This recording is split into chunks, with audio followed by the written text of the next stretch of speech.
Bonjour, bah écoutez, moi aujourd'hui, je voudrais vous parler du Power Meter. Donc le Power Meter, c'est quoi? C'est cet appareil-là, voilà, qui se caractérise comme ça, donc avec une prise que vous pouvez brancher, donc, mais c'est pas obligatoire parce que vous allez voir, regardez, il y a une batterie interne, donc vous n'êtes pas obligé de le brancher. Vous pouvez le brancher si c'est plus pratique.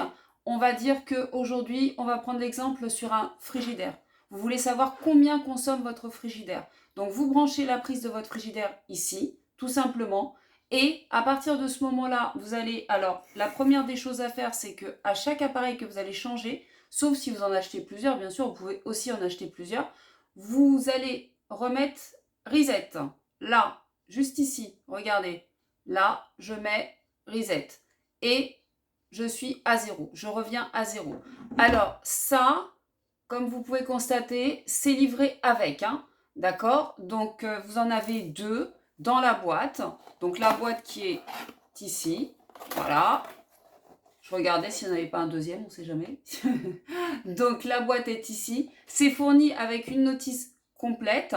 Donc, vous allez pouvoir bien avoir toutes les explications dessus. Et surtout, là, vous allez pouvoir savoir quel est l'appareil qui consomme le plus chez vous, déjà, et où vous pouvez peut-être lever un petit peu la main dessus. Alors un frigo, non, pas forcément, mais ça peut être un écran, ça peut être une lumière, ça peut être autre chose. Donc, et puis surtout, si alors dans ces cas-là, s'il est branché, ça va vous permettre de pouvoir avoir un appareil branché dessus. S'il y a un risque, s'il y a le moindre court-circuit, tout va s'arrêter grâce à cet appareil. Donc le Power Meter, c'est vraiment un super appareil. Moi, je vous le conseille et franchement, vous n'allez pas être déçus. Donc je vous fais hop une petite, voilà, et comme ça, on se quitte sur ça. Bonne fin de journée, au revoir.